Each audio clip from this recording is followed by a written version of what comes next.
Opening statement, if you have questions. Obviously, congratulations to Caitlin, triple-double, impossible to do almost, and she has 17 rebounds tonight to go with her 10 assists and 35 points, but we had several good shooting performances. I mean, Kate Martin, 68% adjusted, a lot of, Hannah Stolke shot 60% from the field and could have shot 70. She missed too many bunnies. I really challenged her at halftime. She only had one rebound, and she ended up with 8, so I'm happy with the way she responded with that. But, our defense wasn't very good to begin the game, but it got a lot better in the second half. And, we held them to 23 points in the whole second half. But Loyola shot the ball extremely well, too well. That's on us. But obviously they came in here, they fought, they did a great job, and, maybe this break's coming at a good time for us. What did change defensively in the second half? Well, we did a little bit more zone defense and to take them out of the rhythm a little bit, but hopefully we got back in transition a little bit better than we did the first half. Caitlin, just talk about that first half. Kind of looked like maybe a little tight, a little sluggish. Just talk about kind of what it felt like for you out there on the floor. I think it was just discipline on defense, really. A lot of the things we had talked about, in the week prepping for this game, and just mentally, kind of just some mental errors for us. And we were switching our matchups quite a bit, and that can never really be an excuse. I think that just comes down to communication and focus, really, at the end of the day. And I think that did change in the second half for us. We were much more locked in on defense. So, you'll have things like that, and you also have to give credit to Loyola. They shot the ball really well. They made some threes. They made some contested threes. We sagged off a few girls that made some threes. So, things like that are going to happen. It's just, how do you adjust and respond? Is that why they had a lot of really open shots in the first half? I mean, were you consciously going to sag off certain kids? One person, one time, and then it was off after that. So I'm just not getting the job done defensively. Lisa, you guys had 10 turnovers, I think, in the first half, but yes. Was you guys locking in defensively? I think you went on a 19-3 run over the next 7 minutes to kind of open the third quarter. Did better defense kind of lead you guys to maybe being a little bit more careful with the ball on the offensive end?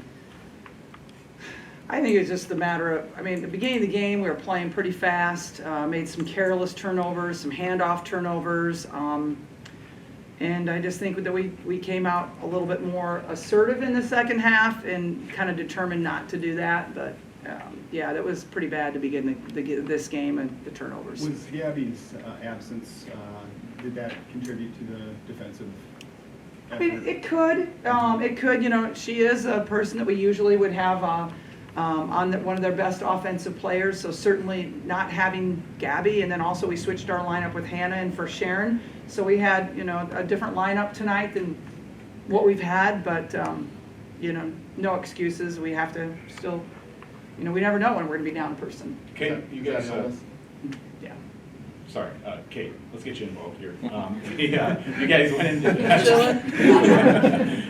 you guys had so many turnovers in the first half, that was kind of the storyline, but you ended the game having more assists than turnovers still. As the person who kind of takes that responsibility as the glue of this team, do you guys address the team at halftime? Anything said to kind of turn things around in the second half? I think we just tried to build each other up at halftime there. We were, a little disappointed with how we came out, and I'm a little disappointed in my leadership there with, how we started the game. I think I can be a lot more vocal and keep people together a little bit better in that first half. But, at halftime, just value the ball, and we knew what we needed to do. It was just uncharacteristic mistakes, and it's not, Loyola did a good job, but I think a lot of them were on us. So just coming out in the second half, more focused and ready to go. Lisa, go ahead.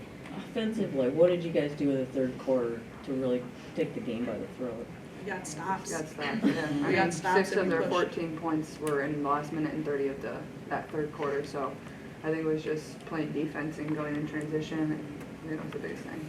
Lisa, Sharon Goodwin played 7.5 minutes tonight. Hannah got the most of the minutes there. Was that just kind of a matchup thing, or what were you kind of going for there?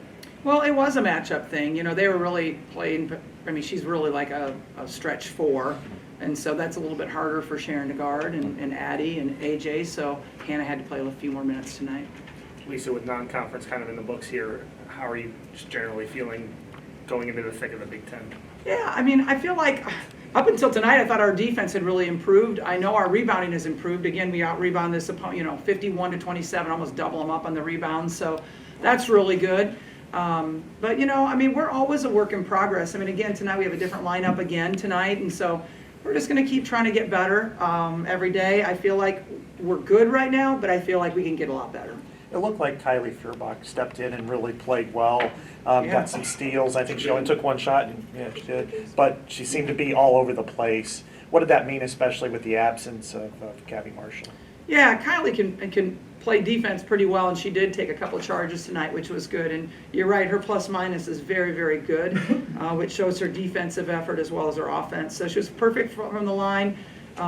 We need Kylie, we need Sid, we need all those guys to continue playing well like they are. And I thought Kylie came in and did some good things. Caitlin, for every game you go and sign the autographs, and I'm sure fans always appreciate that, but you don't maybe get as many moments as when you walked up to that girl and you gave her the shoes. And I had a chance to see her face, and it just lit up like few that I've seen when you go and do those autograph sessions after the game. What's that mean for you, just to know that you really made that girl's year, probably? Yeah, I think it's really cool, and I wish I could make time for every single kid that's standing there screaming my name. I really do, and I just don't have the time. Obviously, we have meetings afterwards, so it's really cool. I mean, if I can make somebody's year or month or second, I really want to be able to try to do that, even if it's a couple autographs. So hopefully she cherishes those shoes and puts them up on the shelf somewhere and loves them. So yeah.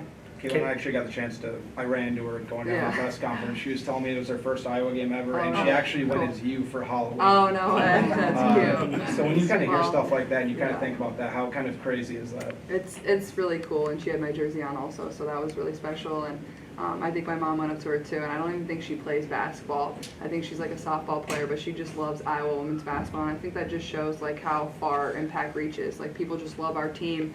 They love the role models we have on this team. They're just attracted to the way we play the competitive sport and the team aspect of sport.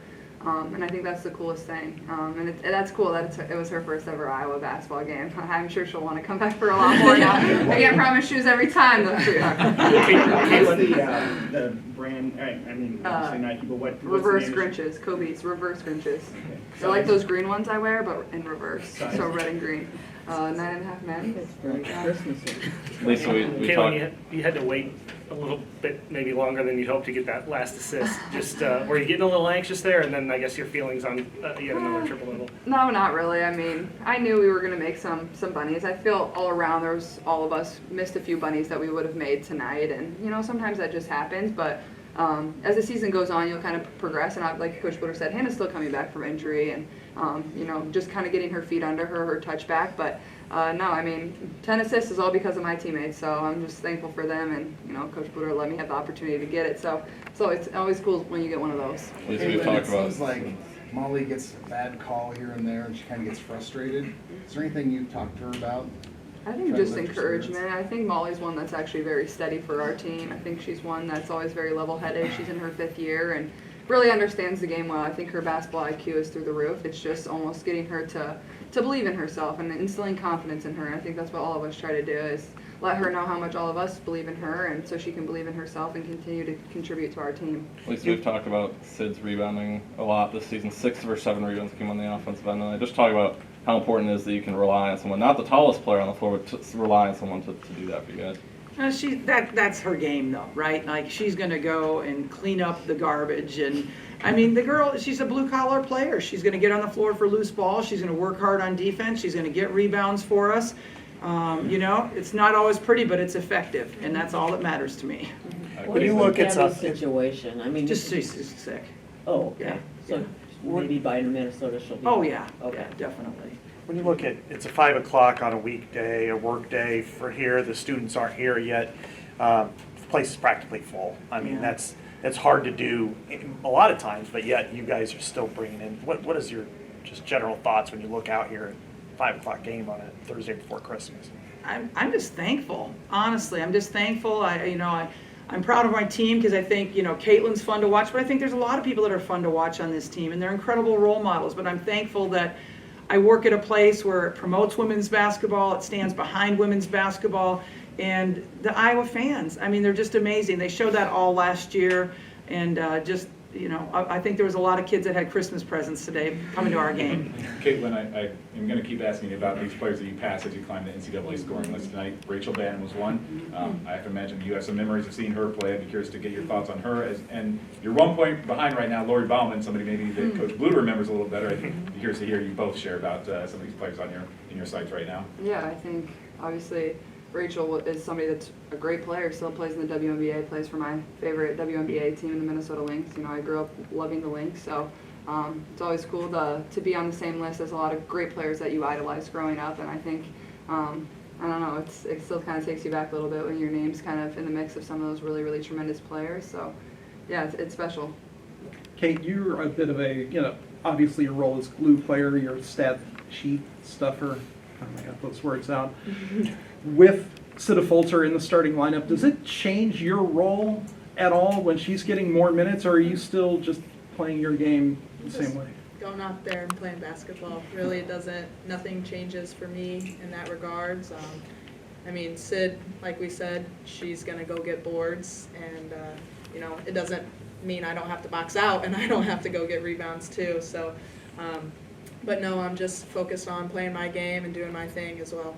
What's it like to have her on that court with you? Oh, I love playing with Sid. 20 I mean, minutes now. Yeah, I mean, that's the type of person you want on your team, but you don't want to play against, because she's going to crash the boards, and she's just going to go hard, you know, play great defense, and she's just super tenacious out there. So anytime I'm in the game with Sid, I'm really happy. Thank you. Thanks. Thank you. Happy holidays, everybody. Merry Christmas. Yeah.